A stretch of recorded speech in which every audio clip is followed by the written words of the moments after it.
ஆண்டவரும் உலக இரட்சகருமாகிய இயேசு கிறிஸ்துவின் இனிய நாமத்தில் யாவருக்கும் என் அன்பின் வாழ்த்துக்கள். துதித்து பாடிட பாத்திரமே துங்கவன் இயேசுவின் நாமமதே. துதித்து பாடிட பாத்திரமே துங்கவன் இயேசுவின் நாமமதே. துதிகளின் மத்தியில் வாசம் செய்யும் தூயனை நேயம் சோத்தரிப்போமே.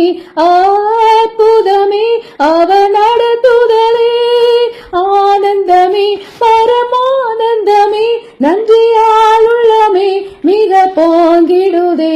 நாம் அல்லேலூயா துதி சாத்திடுவோம், நன்றியால் உள்ளமே மிக போங்கிடுதே. நாம் அல்லேலூயா துதி சாத்திடுவோம். கடந்த நாட்களில் கண்மணி போல் கருத்துடன் நம்மை காத்தாரே. கடந்த நாட்களில் கண்மணி போல் கருத்துடன் நம்மை காத்தாரே. கர்த்தரையே நம்பி ஜீவித்திட கிருபையும் ஈந்தத சோத்தரிப்போமே. அற்புதமே அவன் நடத்துதலே, ஆனந்தமே பரமானந்தமே, நன்றியால் உள்ளமே மிக போங்கிடுதே. நாம் அல்லேலூயா துதி சாற்றிடுவோம். இயேசுவை மகிமைப்படுத்துவதும் துதிப்பதும் எவ்வளவு இன்பமான சமயம் இல்லையா?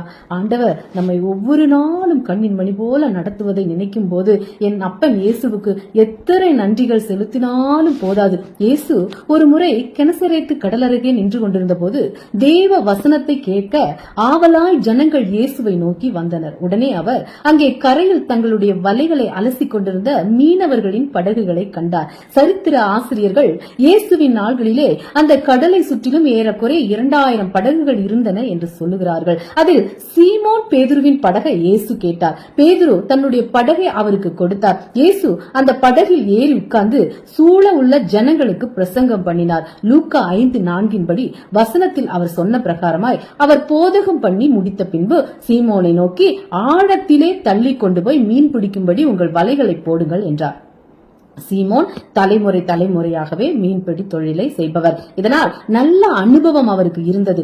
எங்கு எப்போது எந்த இடத்தில் மீன்கள் இருக்கும் என்று நன்றாக அறிந்தவர். ஆனாலும் அவரும் அவரது குழுவினரும் இரவு முழுவதும் பிரயாசப்பட்டு பார்த்தார்கள். ஆனாலும் ஒரு சின்ன மீனை கூட அவரால் பிடிக்க முடியவில்லை.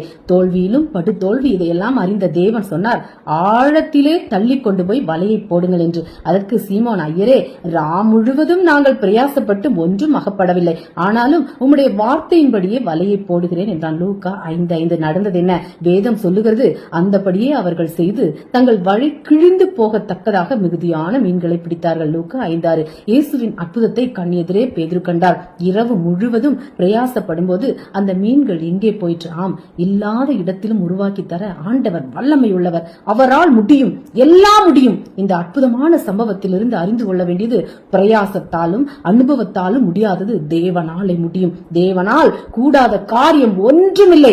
தேவன் நம்முடைய தோல்வியை ஜெயமாக மாற பண்ணுகிறவர். அவர் நம்முடைய பிரயாசத்தை ஆசீர்வதிக்கும் போது நிச்சயமாகவே நாம் ஆசீர்வாதம் உள்ளவர்களாய் திகழ்வோம் என்பதில் எந்தவித சந்தேகமும் இல்லை. தேவன் தாமே உங்கள் யாவரையும் ஆசீர்வதிப்பாராக. நீங்கள் ஆசீர்வதிக்கப்பட்டவர்கள். ஆமென்.